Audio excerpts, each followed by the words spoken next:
Bienvenidos al podcast de Museomanía, un espacio en el cual platicamos de museos, de sitios históricos y de recintos culturales. El día de hoy nos encontramos en el Museo Nacional de Arte en el MUNAL y vamos a recorrer la sala dedicada al arte virreinal. Y para hacer esto tengo como invitada a mi estimada Carmen Espinosa, quien ya ha estado con nosotros y quien nos ha hablado de muchos temas y seguirá estando aquí en este podcast, eso esperamos. Y bueno, pues yo te doy la bienvenida, Carmen, muchísimas gracias por estar aquí. ¿Qué tal, Adrián? Muchísimo gusto de estar nuevamente colaborando aquí y por supuesto todas las veces que me invites aquí estaré. Pues bien, Carmen, vamos a hacer este recorrido, tú vas a ser nuestra guía, tú eres la maestra, tú eres la especialista en estos temas de arte virreinal. Entonces, ¿te parece si iniciamos nuestro recorrido por la sala de arte virreinal en el MUNAL? Me parece perfecto, empezamos. Pues mi estimada Carmen, ya estamos aquí en la sala de arte virreinal del Museo Nacional de Arte. ¿Por dónde empezamos? Pues mira, vamos a ser por una parte respetuosos de la museografía y el museo inicia platicándonos de dónde vino la colección. La colección fue formada principalmente por José Bernardo Couto en el siglo XIX. José Bernardo Couto es un liberal de origen veracruzano que fue miembro de la academia, que entonces era la Academia de Artes Liberales de México, y se fue a los pueblos y a las iglesias a coleccionar lo que él consideró obras de arte destacadas, y con su colección se formaría lo que se llamó la Pinacoteca Virreinal, que si tú has oído, tú estás muy chiquito, tal vez no recuerdas, estuvo muchísimos años en el Museo de San Diego, bueno, en el Templo de San Diego, al otro lado de la Alameda Central, ¿sí? Para los que sean chilangos o tengan la referencia por el Metro Hidalgo, ¿sí? Sí, a mí no me tocó, a mí me hubiera encantado haber conocido la Pinacoteca Virreinal ahí en el ex Templo de San Diego, pero no, ya no me tocó ahí. Así es. Tristemente célebre porque por esa zona se hacían los autos de fe de la Santa Inquisición, ¿no? Claro. Entonces, que ya tuvimos un podcast al respecto, luego comentamos.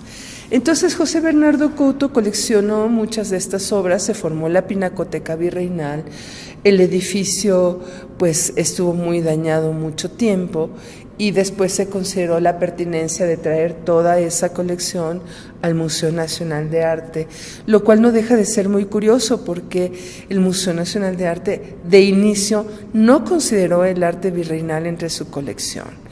Yo creo que eso habla, y perdón que lo diga en esos términos, de que en general la cultura oficial en este país ha desdeñado el arte virreinal.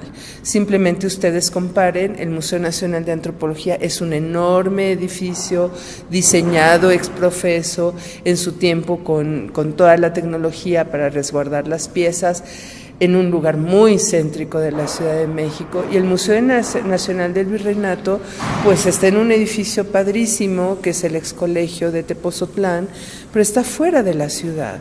Entonces creo que sí ha habido un desdén por el arte virreinal, por la historia virreinal, pero afortunadamente con el traslado de la colección de la Pinacoteca al MUNAL, como que se equilibró la situación y ahora podemos gozar de estas obras junto con el contexto de lo que predominantemente es la pintura en México, ¿no? Claro, sí, eso que acabas de mencionar siempre me ha llamado la atención, ¿no? Es como el arte virreinal, toda la historia virreinal es como quererla hacer a un lado, como darle la vuelta, sobre todo por el discurso nacionalista que se dio desde el siglo XIX. Pero afortunadamente, bueno, pues ya estamos aquí en el MUNAL, que tiene pues varias piezas de este tipo de arte y, por ejemplo, que estamos aquí frente a una maravillosa pintura. ¿De quién es esta pintura? De Baltasar de Chávez Orio. Cuidado, no es Oreo, no es la galleta, es Oreo, porque tendemos en México a convertir la I en E, cuando está al lado de la O, no, es Baltasar de Chávez Orio, de origen vasco. Habla de una primera etapa de la pintura novohispana que está sobre todo ejecutada por grandes maestros que llegan directamente de Europa.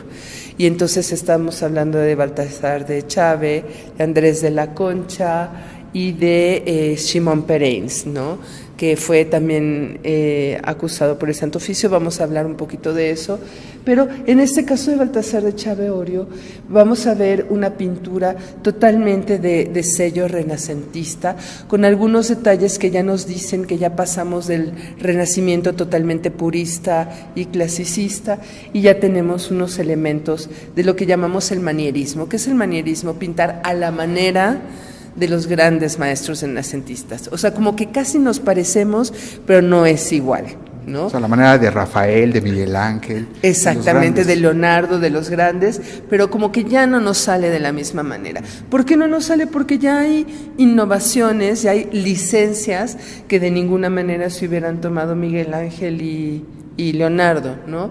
Por ejemplo, las posturas. Está la Virgen María notablemente, con un notable embarazo, digamos, claro, pero vemos que cae la tela, que las telas son algo a lo que ponen mucha atención los manieristas, pero la pierna como que está ligeramente flexionada hacia adelante y el pie apenas se ve. Sí. O sea, son posturas que no son naturales, ¿no? En cambio, pues, las posturas que vemos en el arte renacentista, tú ves al David y está firmemente plantado, escultóricamente, pues, pero la figura está firmemente plantada. Ajá. En las pinturas de repente tienen posturas que humanamente son imposibles, claro, ¿no? Sí. Vemos aquí cómo la arquitectura acompaña la pintura, y en el fondo, bueno, las mujeres son las protagónicas, ¿no? Santa Isabel y la Virgen María, y en el fondo están José y ¿cómo se llama el esposo de Santa Isabel? Se me olvidó el nombre, luego me voy a acordar, chacoteando alegremente, pero en el fondo, sí, como figuras secundarias. Y para rematar, un maravilloso cielo y un paisaje, ¿no? Sí. Que también son herencias de la pintura renacentista, ¿no? Muy bien.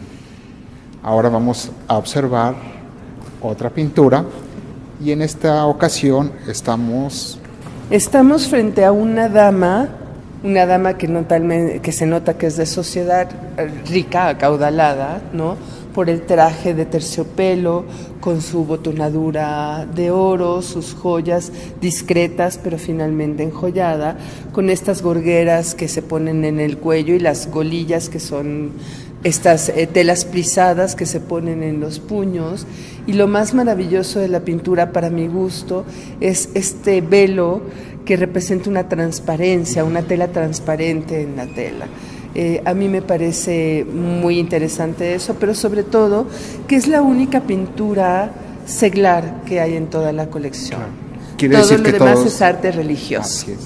Oye, entonces, en una sola pintura podemos observar también la moda de la época, no solamente la técnica, no solamente todo el conjunto que nos representa el pintor, uh-huh, sino también modas, como ya lo mencionaste anteriormente, la arquitectura también. Así es. De hecho, a veces la arquitectura nos ayuda a fechar un cuadro cuando no se tienen indicios exactos de quién es el autor, de cuándo puede ser. Bueno, los expertos en pintura pueden checar las pinceladas, los materiales, las técnicas, pero los que no somos tan súper expertos en la arquitectura a veces nos ayudamos para fechar. Por ejemplo, Cristóbal de Villalpando pone columnas salomónicas en sus cuadros, pues eso nos ayuda a fecharlos en el siglo XVII.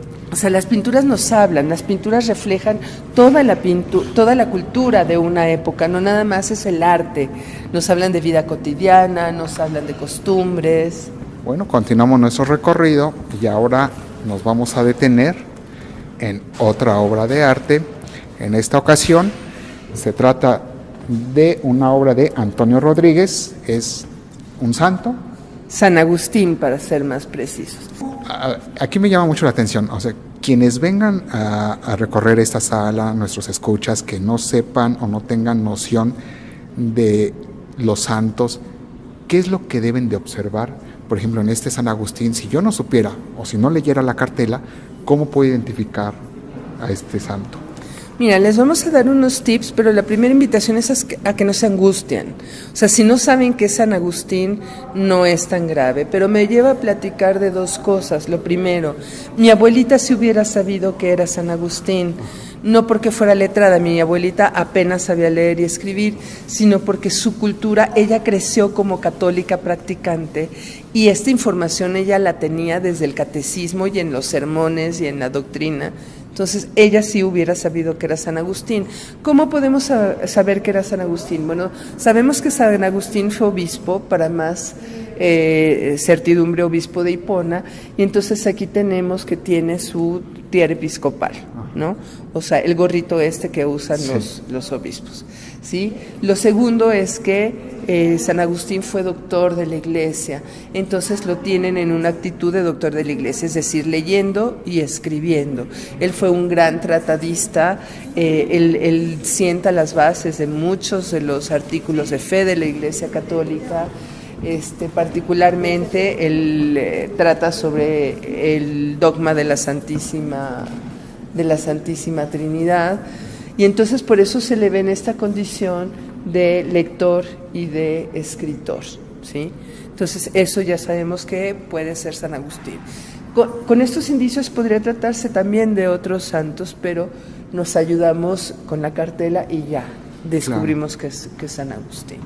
Ahora estamos también frente a una estupenda pintura. Digo, es que es una maravilla este tipo de arte, ¿no? A mí me encanta. Digo, no precisamente ya en un museo vienes con una devoción religiosa, sino que vienes a apreciar las obras de arte de muchas maneras. Mira, yo creo que acabas de dar en el clavo. Nosotros le tenemos miedo a los museos porque creemos que si no sabemos algo, no le vamos a entender. Y entonces llegamos al museo con la aproximación equivocada. Vuelvo al ejemplo de mi abuelita. O sea, mi abuelita no tenía que saber de arte para apreciar el valor de una obra hermosa, que además tenía una historia que ella a veces entendía, a veces no. ¿Sí? Aquí estamos frente a un cuadro de Luis Juárez, ¿sí? Que es la aparición de la Virgen María a San Francisco de Asís. Y tenemos una obra maravillosa que nos habla de una etapa diferente a la que habíamos visto anteriormente, el manierismo. Sí. Luis Juárez ya es plenamente un pintor barroco. ¿Cómo sabemos que es un pintor barroco? Lo primero es que qué lástima que no puedan ver el cuadro. Los vamos a invitar a una visita guiada para que lo vean. De todas maneras, en nuestro Facebook vamos a estar compartiendo fotografías de estas pinturas que estamos hablando. Padrísimo. Sí, por favor, que las vean porque vale muchísima la pena. El contraste de luces y sombras. O sea, si no sabemos mucho de técnica ni nada, no importa. Vemos que hay zonas muy, muy oscuras y zonas donde están plenamente iluminadas. Por ejemplo, la cabeza de la Virgen María. Salen rayos de su cabeza y con esa luz ilumina prácticamente todo el cuadro. ¿Qué es el personaje principal? ¿Qué es el personaje principal? La Virgen con el niño. Y el otro personaje importante, que es San Francisco, es importantísimo, pero él recibe la luz de la Virgen María. La luz equivale a la gracia, a los dones de Dios, al alimento del alma. Entonces la Virgen brinda esta luz que recibe San Francisco de Asís. Pero aparte hay otra cosa. Hay otra fuente de luz que es lo que se llama el rompimiento de gloria. En el cielo hay nubes oscuras, ¿sí? Y abre un pequeño espacio donde aparecen los rayos que evidentemente emanan de Dios. Entonces hay dos fuentes de luz, la fuente divina y la fuente sagrada, pero no divina, que es la de la Virgen María. Y entre las dos iluminan a los seres que están en la parte baja, que son los ángeles y San Francisco de Asís. En la parte baja del cuadro podemos ver a un niño pequeño sentado, pero también muy bien vestido y muy elegante, lo cual nos hace pensar que puede ser nuevamente la representación del patrono o del hijo del patrono del cuadro, ¿no? Entonces, estos cuadros ya tienen una estructura, un estilo que llamamos en general barroco, que es curioso porque el nombre nació como algo despectivo. Hay diferentes ideas de dónde pudo haber venido la palabra barroco, unos que de baruca, que quiere decir peluca, pero siempre se usó en el siglo XIX como un término desagradable de una pintura recargada, muy saturada de imágenes, ¿sí? pero ahora sabemos y revaloramos el barroco como un estilo artístico verdaderamente importante para el periodo novohispano, y por eso hay que conocerlo, ¿no? Este cuadro es incuestionablemente un cuadro barroco. Las telas también se observan ya diferente en los pliegues, ¿no? Claro, los pliegues parece que estuvieran todo el tiempo, como en las películas estas baratas que ponen el ventilador tremendo para que vuelen los vestidos, así muy a la Marilyn Monroe, ¿no? Aquí también las telas vuelan, pero además en las telas también se ve el contraste de luces y sombras. Los filos de los pliegues siempre están muy iluminados, siempre muy vaporosos, con unas caídas verdaderamente preciosas. Lo vemos en Los Ángeles, por ejemplo, también los trajes siempre volando para dar la referencia de lo etéreo de los ángeles. En cambio, la capa de San Francisco es pesada, o sea, le notas la pesadez de la lana del lienzo, ¿no? Entonces, sí, en el arte barroco los textiles son muy importantes. Muy bien, pues vamos ahora a pasar a otro espacio, a otra sala, también dedicada al arte novohispano. Del mismo pintor hay un cuadro que es muy entrañable para mí, que es San Miguel Arcángel desterrando al demonio al infierno. Y tenemos otro elemento que es muy común en el arte barroco, que son las nubes. Hay un paisaje en la parte de abajo en donde la tierra se abre justamente para recibir a Lucifer, pero en el cielo tenemos nubes que pueden ser desde los azules más brillantes hasta los grises más tenebrosos, y son parte de la ambientación y de la emocionalidad que se trata de transmitir en un cuadro. El arte barroco es importantísimo porque se dirige tanto a la parte racional como al aspecto emocional, o sea, trata de incidir emocionalmente en quienes lo están viendo. Por eso la gente no tiene que tener miedo de ver arte barroco. Si una pintura no le gusta, es que no es para él, pero hay un montón de pinturas que seguramente le van a decir algo, aunque no sepa qué santo es, aunque no sepa qué tapa de la Virgen, no importa. El barroco está dirigido a los sentidos también, además de la mente. Entonces, si tienen sus sentidos abiertos, algún mensaje les va a dar una pintura barroca. Por ejemplo, muchos de nosotros cuando éramos niños crecimos con el personaje del Ángel de la Guarda. Sí. Aquí tenemos un cuadro también de Luis Juárez que hace referencia a esta figura angélica que ahora sí que nos acompaña 24/7, 24 horas del día, 7 días a la semana. Pero aquí llama la atención también que hay un pequeño niño vestido también muy galán. Otra vez, muy probablemente, referencia al patrono que lo financió. Y creo que es el momento en que podemos hablar quién patrocinaba estas obras de arte, por qué tantísimo arte sacro. Pues evidentemente el principal financiador del arte es la Iglesia, ¿sí? Pero la Iglesia a veces paga obras de arte con sus propios caudales que salen de los diezmos, de lo que el rey da para que la iglesia preste sus servicios, etcétera, etcétera. Pero frecuentemente se hace a través de patrocinios privados, o sea, personas acaudaladas, personas que tienen muchísimo dinero y que de repente pagan para que se hagan obras a favor de una iglesia, de un templo en particular, donan esas pinturas a las iglesias o los templos. ¿Por qué? Pues por razones muy básicas. Una, porque financiar obras de arte da prestigio, da muchísimo prestigio social. Para entender la equivalencia es como comprar en tiendas de moda y comprar cosas de marca. O sea, si tú usas la bolsa Louis Vuitton, entonces ya quiere decir que eres muy fina y muy elegante. O sea, son códigos sociales. En esta época, si tú financias una pintura, si tú mandas a tu hija a un convento, esos son signos de estatus social. Lo segundo, porque está cambiando la relación con el dinero. En la Edad Media el dinero era visto como el enemigo, ¿no? Como que si ganabas muchísimo dinero es que eras avaricioso, eras codicioso, y esos son pecados capitales. Uh-huh. Entonces, para allanar un poquito el camino a las personas que empezaban a dedicarse a la empresa o a dedicarse a actividades que tenían gran remuneración, pues entonces si tú haces buenas obras, obras de misericordia, obras de caridad, si te portas bien en otros aspectos y financias obras a favor de la iglesia, pues entonces se allana un poquito tu camino a la gloria y te alejas un poquito de la boca del infierno, ¿no? Y es que antes, en la época virreinal, era muy temido caer en el infierno, ¿no? Por eso era que se preocupaban mucho por dar donativos, por dar que sus hijas entraran a un convento para que rezaran por ellos y lo que acabas de mencionar, que financiaran este tipo de obras de arte, este tipo de pinturas para las iglesias. Exactamente. ¿Por qué es importante moralmente financiar obras de arte? Porque las pinturas son como los libros para la gente que no sabe leer. O sea, las pinturas dan lecciones morales. Por ejemplo, en este Ángel de la Guarda tenemos que estar protegiendo al niño de quien abajo a la izquierda pues tenemos al demonio. Claro. Entonces el niño está siendo protegido, lo está conectando con otra vez un rompimiento de gloria, viene la luz desde el cielo y entonces el niño está seguro de que el demonio no lo va a tentar, de que el demonio no lo va a acechar. Estas son lecciones morales, entonces los niños se pueden sentir protegidos porque saben que tienen al ángel de la guardia, pero al mismo tiempo los invita a portarse bien.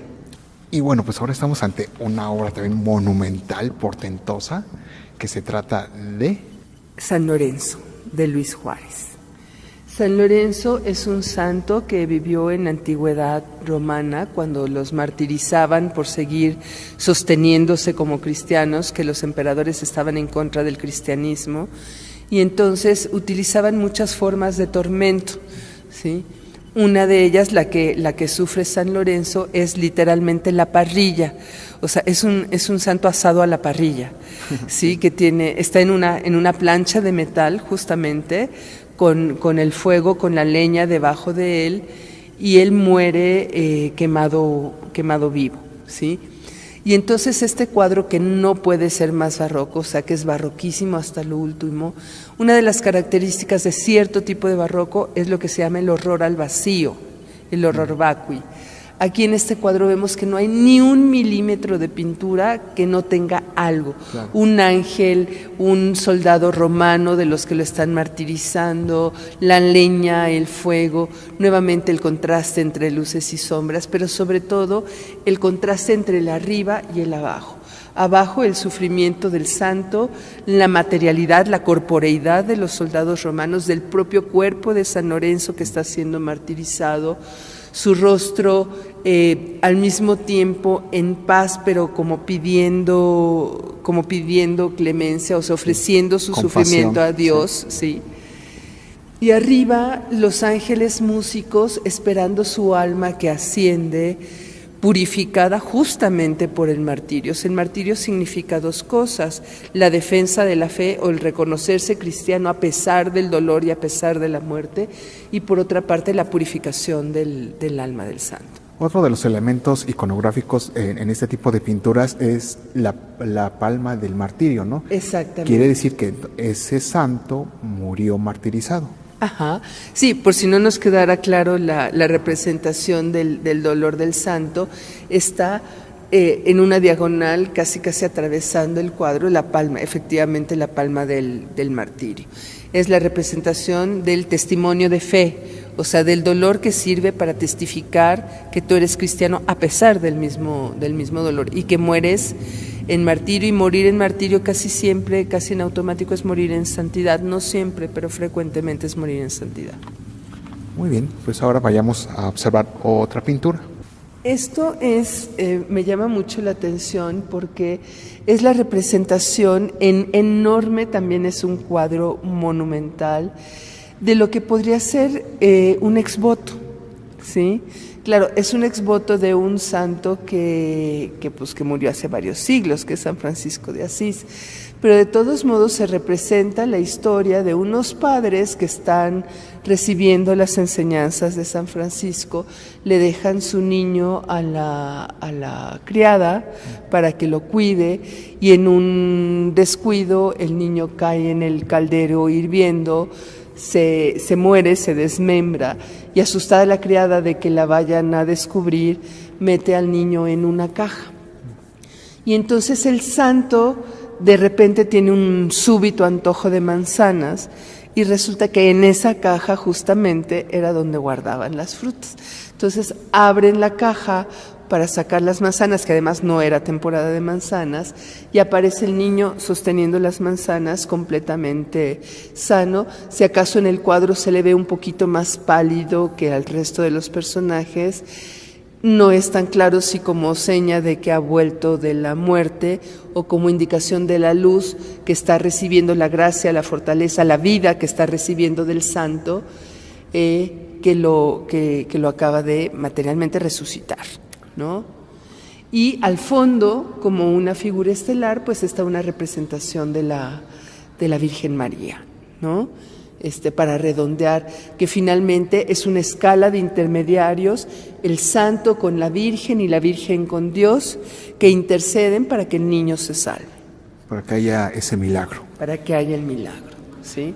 Entonces, eso nos ayuda a entender que en el barroco las pinturas cuentan historias completas en una sola imagen. Claro, aquí nos ayudan con una cartela que hay en la parte baja que cuenta el milagro para que si no entiendes muy bien lo que está pasando en la pintura, con el texto entiendes perfectamente. Entonces sería conveniente quienes vengan pues se detengan ante este tipo de pinturas y también lean esas cartelas para poder entender más, ¿no? Lo hace más interesante. Por eso no hay que visitar los museos correteando, corriendo. O sea, es mejor que se detengan en una pintura o dos que les llamen la atención. Ya nos están diciendo los guardias del museo que claro que sí, ¿no? En una pintura o dos que les llamen la atención, que les atraigan especialmente, a que sea como poner palomita. Ya vi un cuadro, ya vi otro, ya le saqué la foto, a la ficha. Porque así no se disfruta el arte. Claro, y el arte sale, o sea, imagínense cómo se van a tomar un café. Yo sé que si vamos al trabajo y no desayunamos, pues prácticamente nos empinamos el café como si fuera agua. Pero no, piensen en tomarse un café así, sentaditos en la tarde, 5 minutos a disfrutar. Pues no te lo empinas, no lo saboreas poquito a poco. Elijan los cuadros que les encanten y saboreenlos poquito a poco. Sí. Además esto de recorrer los museos, como hoy lo estamos haciendo únicamente las salas virreinales, porque este museo es grandísimo y bueno, en este podcast no podríamos en 45 minutos recorrer todo el museo, pero por lo menos lo dedicamos esta ocasión a esta sala de arte virreinal.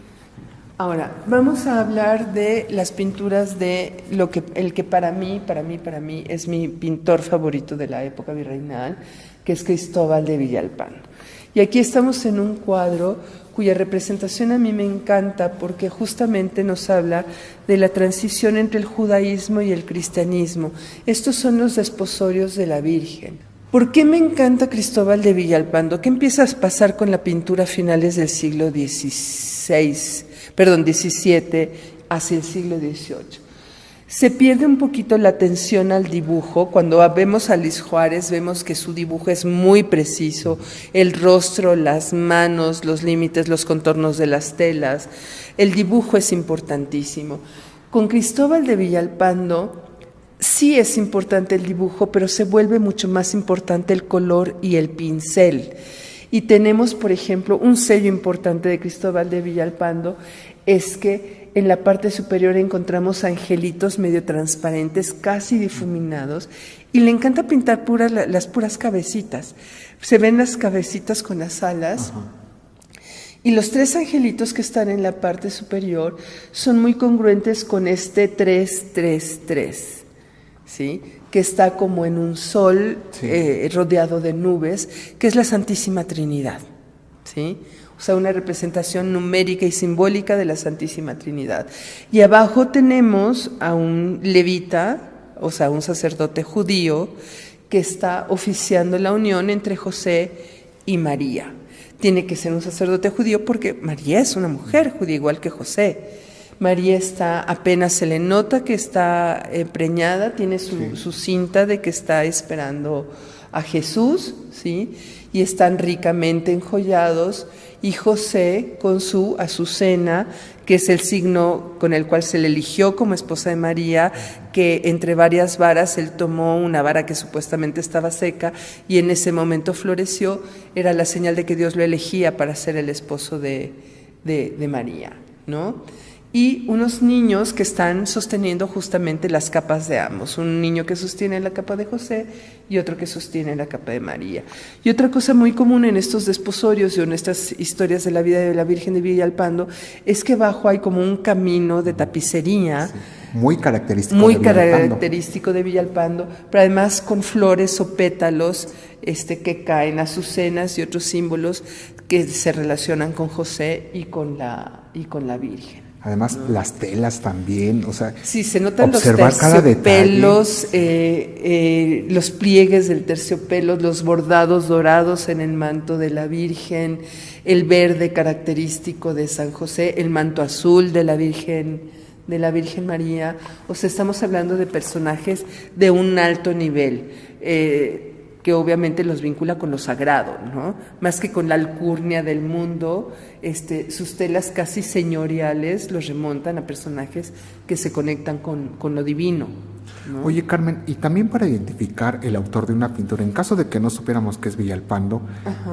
también por la paleta de color podemos indagar un poco, acercarnos al autor. Exactamente, pero ahí ya tenemos que tener bastante más ojo. Por ejemplo, claro, el rojo del sacerdote judío, el tipo de azul y el tipo de rosa granado que es el de la Virgen María, el amarillo, el contraste del amarillo con el verde de San José son parte de la paleta de Villalpando. Pero un sello infalible son los angelitos que revolotean en casi todas las obras sagradas, con estos tonos transparentes, y le gusta mucho señalar profundidad con series de personas, de personajes de ángeles que se van difuminando y se van alargando y que le dan largueza al cuadro, ¿no? Sí, claro. O sea, tú ves que el cuadro tiene una dimensión hacia el fondo, justamente por estos personajes que se alargan, pero se van volviendo transparentes. No solo se van volviendo más pequeños, que es como normalmente se da profundidad, no solo son los colores que se van volviendo más oscuros, sino se van difuminando, se van volviendo transparentes. Sí. ¿Sí? Eso es característico también de Cristóbal de Villalpando. Y es una pena que en el Museo Nacional de Arte tengamos solamente 2 cuadros de este pintor, que para mí es uno entre los 3 grandes pintores, 2 del siglo XVII, que serían Juan Correa, que no tiene un cuadro en esta colección, Cristóbal de Villalpando, y para el siglo XVIII Miguel Cabrera, sin demeritar para nada la magnificente obra de Luis Juárez, claro, o los Baltasar de Chávez, las 3 generaciones, ¿no? Aquí tenemos otro Villalpando. Aquí tenemos otro Villalpando, que es la Anunciación de la Virgen María. Tenemos a San Gabriel Arcángel con la azucena de la pureza. En la parte superior tenemos el Espíritu Santo en su representación de la paloma, con haces de luz que emanan de ella. Y la Virgen María, en actitud de oración, ligeramente girando su torso en dirección al ángel, en una actitud totalmente apacible, ¿no? O sea, parece que en lugar de decirle que va a tener al Mesías, le están diciendo que tenga un fin de semana maravilloso. Unas vacaciones. ¿No? Este cuadro, muy similar, está en una versión neoclásica en el Museo de San Carlos. Los invito a comparar las 2 versiones. Digo que llega un momento en que parece que la Virgen María es un burócrata que está poniendo un sello sin darse cuenta siquiera de su interlocutor, ¿sí? Pero sería muy interesante comparar los 2 cuadros. Y para rematar, aparte de los angelitos que revolotean, como habíamos hablado, casi desdibujados en la parte superior, abajo todavía se toma la licencia de pintar ahora sí que un lindo gatito. Sí, ¿sí? Qué curioso. Sí. Hemos visto que en muchos de los cuadros hay representaciones de niños y de animales. Particularmente les gustan los perros y ocasionalmente los gatos. Los gatos. Sí. Bueno, pues sin duda Villalpando es el máximo exponente del barroco mexicano. Sí, al menos es indiscutiblemente No, yo creo que muchos mi opinamos favorito. algo similar. Bueno, ahora vamos a situarnos en otra obra. En este caso estamos también frente a una pintura de gran formato, Sí. que se trata de... De Pedro Ramírez, La adoración de los pastores. Es muy curioso porque conocemos muy bien la adoración de los Reyes Magos o de los Santos Reyes, pero a veces se nos olvida que en los nacimientos también aparecen los pastores, los que van a adorar al niño Jesús. Y entonces el cuadro efectivamente es enorme, debe de ser de 2 metros de ancho por más de 3 metros de largo. Hasta 4. ¿Sí? O hasta 4 metros de largo. Nuevamente el contraste, toda la parte baja muy, muy oscura y solamente están iluminados los rostros y las telas de la Virgen María, el niño completo lleno de luz y los pastores a su alrededor, que les brillan los rostros justamente con base en la luz que emana del niño Jesús. Oye, pero estos rostros son muy característicos, ¿no? Sí, son muy característicos, son rostros con los pómulos muy aguzados, como enjutos, salvo los niños que son cachetoncitos y con los ojos medio saltones. Y que ¿no? parecen viejitos. Parecen todos, hasta los niños parecen viejitos, pero en parte es para acentuar el contraste de luces, de luces y sombras. Ajá. Y poder acentuar los rasgos de los personajes. Pero además llama mucho la atención que hay pastores que están humildemente reclinados ante el niño Jesús, pero hay otros que están francamente en actitud de fiesta, o sea, bailando y palmeando, ¿sí? Celebrando el nacimiento del niño Dios. Y uno de ellos es un pequeño que está tocando el tambor, que nos recuerda el villancico la canción, sí. Justamente del niño del tambor, ¿no? Yo la canté en el kinder. Sí. Sí. Y del lado derecho, muy oscuro, los ángeles como conteniendo al demonio, ¿no? Que no se acerque. Que no se acerque, ¿no? Impidiéndole el paso, Estamos ¿no? en fiesta. Sí, es que tenemos que tenemos que observar cada detalle. Es lo que tú nos invitabas, ¿no? A hacer, a pararte frente a la pintura y observar el tiempo. O sea, olvídate del tiempo. Exactamente. Piérdete en el arte. Que sea algo que disfrutes. Si necesitas ver la pintura 3, 4, 5, 20 veces, pues puedes regresar, los domingos es gratis.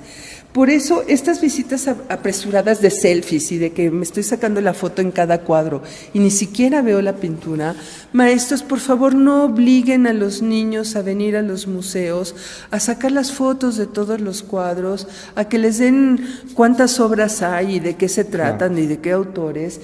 Enséñenlos a que el arte se disfruta, que no sea una tarea engorrosa. Quise parar en este cuadro porque una de las figuras más representadas en Nueva España es San Cristóbal, que es un gran hombre, o sea, es un gigante, es un hombre de muy gran talla, ¿sí? Que tiene además un gran báculo, ¿sí?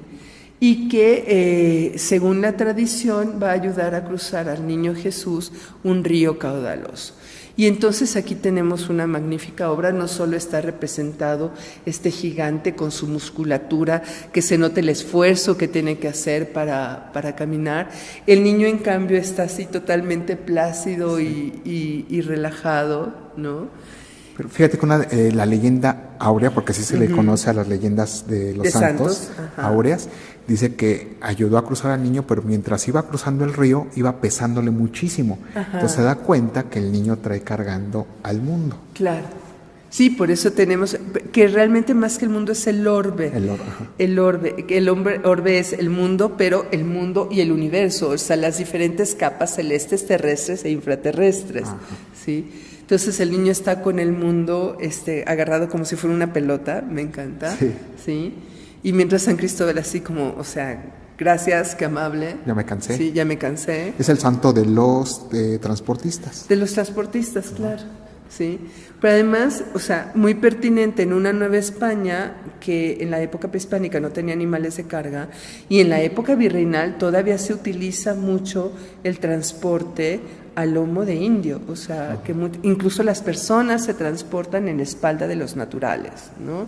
Pero además este río caudaloso y el cielo nublado, como en actitud de tormenta, sí, ¿no?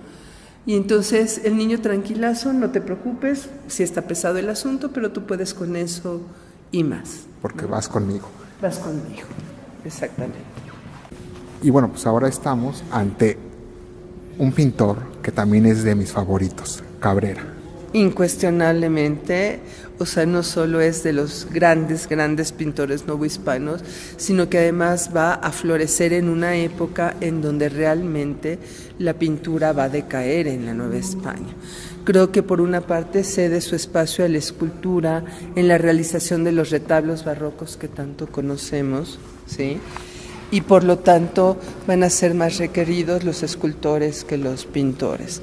Por otra parte, la pintura baja muchísimo de calidad y hay mucho menos detalle en el conjunto de los cuadros, pero se nota muy especialmente en los rostros, en las manos de los personajes, aunque los lienzos siguen teniendo estos vuelos y estos filos iluminados y así, la paleta de color, como podemos ver, también se reduce de amarillos, verdes, azules, rojos, rosas.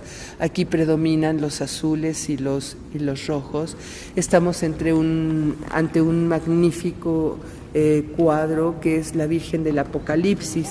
La Virgen del Apocalipsis va a inspirar iconográficamente, o sea, visualmente, lo que conocemos como la Inmaculada Concepción. Pero en particular la reconocemos como la Virgen del Apocalipsis porque acaba de dar a luz a un niño que está acechado por un monstruo de 7 cabezas, una especie de dragón de 7 cabezas. Llega San Miguel Arcángel y la protege del monstruo y ella tiene que volar al desierto para poner al niño en un lugar seguro. Y entonces por eso la representan con alas. Pero si vemos el manto azul, su túnica blanca, el orbe a sus pies y vestida de sol, es decir, con el sol que apenas se asoma a sus espaldas, pues son las señales también que se usan para la Inmaculada Concepción. Esta idea, o no sé, no me viene el nombre cómo llamarle correctamente, pero esta visión la tuvo uno de los evangelistas que fue San Mateo, que precisamente... San Juan, que cierto, está representado, que ahí está allá a la representado. derecha. Y a San Juan lo identificamos por el águila. El águila, exacto, es San Juan. El santo vidente por excelencia es San Juan. De hecho, todo el Apocalipsis no solo es videncia, sino profecía. O sea, se supone que está hablando de lo que va a venir en el tiempo futuro, el juicio final, los 4 jinetes, etcétera, etcétera. Entonces, imagínate, el trabajo de profeta o de vidente en el contexto católico, pues es durísimo, porque a veces ves cosas maravillosas, pero a veces ves cosas crudelísimas, ¿no? Entonces, Miguel Cabrera además va a ser el pintor mariano por excelencia, claro, el pintor inmaculista por excelencia, y va a ser de los que logra plasmar, tener la autorización, porque no cualquiera la tiene, de pintar a la Virgen de Guadalupe. Y no solo puede pintar a la Virgen de Guadalupe, sino la puede pintar directamente frente al original. Y además le corresponde hacer un dictamen pictórico sobre la tilma o ayate donde está plasmada la imagen de Guadalupe. Que le llamó la Maravilla Americana. La Maravilla Americana, cuyo prólogo hace uno de mis jesuitas, de los jesuitas que yo he trabajado, que es Francisco Javier Lascán. Ah, él hace el prólogo. Él hace el prólogo. Por cierto, ese se puede conseguir o se puede leer en internet. Sí, la Maravilla Americana. Lo puedes descargar tranquilamente. Qué bueno. Sí. Pues ya casi estamos finalizando este programa. Ahora, ¿dónde nos vamos a detener? ¿Qué pintura quieres que observemos? Ya prácticamente para despedirnos. Sí, pues mira, rápidamente vamos a pasar por la pintura que representa a las congregaciones modernas, o sea, que surgieron a partir del siglo XVI, básicamente 2 órdenes religiosas, San Ignacio de Loyola y San Cayetano, los jesuitas y los teatinos. ¿Sí? Para hablar un poquito de lo que tú mencionabas de la iconografía, tenemos una Inmaculada Concepción, otra vez con su manto azul y su túnica blanca. Tenemos a San Ignacio vestido de su talar sacerdotal, a San Francisco Javier con una cabeza coronada, porque él era noble y le tocó acompañar los restos de la reina en un trayecto muy largo, y vio cuando llegaron que estaba completamente putrefacta. Y entonces él dijo que ya no quería servir a ningún amo que muriera Y se entiende que mucho menos que se pudriera, porque la putrefacción es la representación del pecado en el mundo. Entonces incluso el rey peca y por lo tanto muere y se descompone. Y desde entonces decidió servir solamente a Dios, ¿sí? Y San Luis Gonzaga, a quien se le aparece el niño Jesús y que trae cargando al niño Jesús en los brazos. Entonces son los santos de estas importantes los órdenes, jesuitas. Los jesuitas y los tatinos, que van a ver su época de esplendor en el siglo XVIII hasta que son expulsados de todas las posesiones portuguesas, francesas y españolas, alrededor de entre los 1550 y tantos y los 1570, hasta la total supresión de la orden en 1773, ¿no?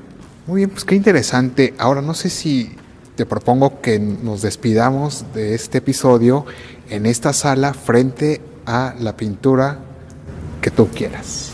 Sí, híjole, qué tentación, pero vamos a una pintura que me llama mucho la atención y que es muy particular, porque hace referencia a un auto de fe del Santo Oficio de la Inquisición.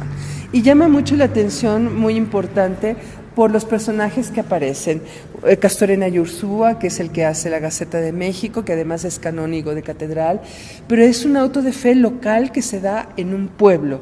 No sabemos quién es el pintor, la pintura no es de la mejor factura del mundo, o sea, es una pintura bastante regularcita, pero es importante porque representa un auto de fe del Santo Oficio. Esa es la importancia de esta pintura. Esa es la importancia de esta pintura, que nos da la idea de todo el evento público que representaba un auto de fe. Así es. ¿Por qué? Porque estamos hablando de personas que han cometido delitos graves de herejía y que están ante su última posibilidad de arrepentimiento, que puede ser la diferencia entre la gloria y el infierno. Eso con todos los concurrentes, desde las autoridades civiles, autoridades eclesiásticas y el pueblo, o sea, todo mundo asiste ahí. Nuevamente vemos allí un niño jugando con un perrito para hablar del acto público, ¿no? Donde asiste todo el mundo, ¿sí? Y que da una lección moral. Al pueblo le da la lección de que si cometen herejía, ese puede ser su destino, ¿no? Entonces es un cuadro muy curioso que vale la pena verse, no por su factura, sino por la historia que cuenta. Un poco para redondear eso, el arte virreinal es un arte que cuenta historias, que da lecciones de moral, y que merece verse desde la perspectiva de su tiempo. Independientemente de que lo podamos disfrutar como cualquier obra de arte, se tiene que entender en su contexto. Por eso agradecemos que los museos los conserven, pero también lloramos que no estén en el conjunto de obras que nos podían ayudar a entender todo el discurso, toda la historia que nos cuenta cada una de estas obras. Pero qué bueno que estén en los museos y se puedan venir a disfrutar, ¿no? Y podemos venir a aprender como lo hemos hecho el día de hoy. Y Carmen, pues yo te agradezco muchísimo que hayas aceptado esta invitación para recorrer un museo. Espero que no sea la última vez en la que podamos recorrer un museo, que vayamos grabando este podcast, platicando pues del arte, platicando de la historia, y con tu guía pues siempre se disfruta muchísimo. Yo te agradezco mucho que hayas aceptado, y también antes de despedirnos, como siempre, me gustaría que nos dieras tus redes sociales en donde te podemos encontrar. ¿Vas a hacer un recorrido por este museo? Cuéntanos. Exacto, mira, mis redes sociales son en Facebook, Voz Andante Cultura y Recreación, en Twitter, @VozAndante, y en Instagram, Voz Andante Cultura. Y justamente el día 16 de junio, un poco a sugerencia de lo que habíamos platicado contigo para este podcast, voy a dar una visita guiada a la Sala Virreinal del Munal, para que puedan ver los cuadros en vivo, en directo y a todo color, y les pueda platicar con más calma, pues justo de estos contrastes, de los lienzos, de los autores, de cómo era la pintura en la época de los virreyes, cómo se hacía, ¿sí? En qué contexto social y económico, y los invitamos para que asistan. A través de nuestras redes sociales pueden encontrar el anuncio de la visita guiada y a todos los recorridos que organizamos recurrentemente a varios puntos, sobre todo por el momento de la Ciudad de México. Pues ya está la invitación. Ustedes que nos están escuchando, de verdad aprovechen esta oportunidad para que vengan a ver estas obras de arte en vivo y a todo color. Y pues qué mejor con una excelente guía como lo ha sido Carmen en esta ocasión. Y bueno, pues ya no me resta más que despedirme, invitarlos también a que nos sigan en nuestras redes sociales. Nos encuentran en Facebook, en Instagram como Museomanía MX, también en YouTube, y por supuesto pues apóyenos compartiendo este podcast, que llegue a más gente, que más personas lo puedan escuchar. Y bueno, pues nos escuchamos en el próximo episodio. Hasta pronto.